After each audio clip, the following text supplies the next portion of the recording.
आज detention order तो कुरैशी साहब के साथ इनके भी आज सस्पेंड हो गए थे। तीनों की रोककार आई थी तो हम एक्सपेक्ट कर रहे थे कि तीनों ही आज बाहर आ जाएंगे जी, बट अनफॉर्चुनेटली जी हमें बड़ी मायूसी हुई जी, क्योंकि जेल के बाहर हम इनको लेने आए जी। मीडिया की बात इसी तरह ही कहा गया जी कि मैं चीमा साहब से कल मिला था जेल में, क्योंकि वो जो डिटेंशन ऑर्डर था उसकी रिक्वायरमेंट थी कि उसमें एक एफिडेविट दिया जाता है कि बाहर आके मैं 144 की वायलेशन नहीं करूंगा। तो उस बाबत मुझे कोर्ट की तरफ से फिर मैं जेल में गया था, तो साथ ही चीमा साहब ने मुझे ये बिल्कुल डायरेक्ट किया, बल्कि मेरे साथ शेयर किया कि मैं फर्दर पॉलिटिक्स कंटिन्यू नहीं करना चाहता।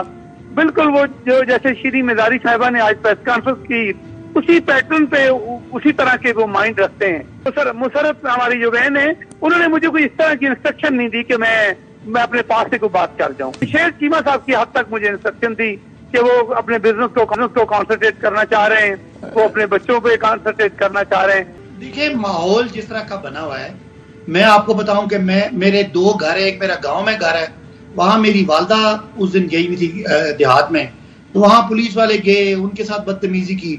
फिर मेरे यहाँ इस्लामाबाद में घर है, वहां पुलिस वाले आए, 4 गलियां बंद करके मेरे घर में मेरी वाइफ और मेरी बेटी है 6th ग्रेड की, उनके साथ जाहिर है जो भी उन्होंने बदतमीजी की, जिस तरह भी वो घर के अंदर गए और पूरे मेरे मोहल्ले के 4 घरों को जिस तरह उन्होंने एक एक जगह जाके छानबीन की, मेरे रिश्तेदारों को, मेरे मुलाजमों को उठाया गया।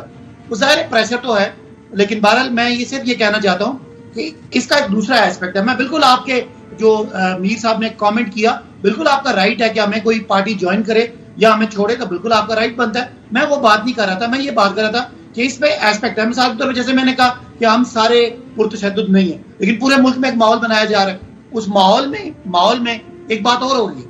अब मैं मीर साहब से कह दूं, मीर साहब मैं प्रोटेस्ट में था लियाकत बाग, हम जंग बिल्डिंग से लियाकत बाग प्रेस क्लब की तरफ आ रहे थे, 3 दफा पुलिस ने हमें शेलिंग करके वापस भेजा।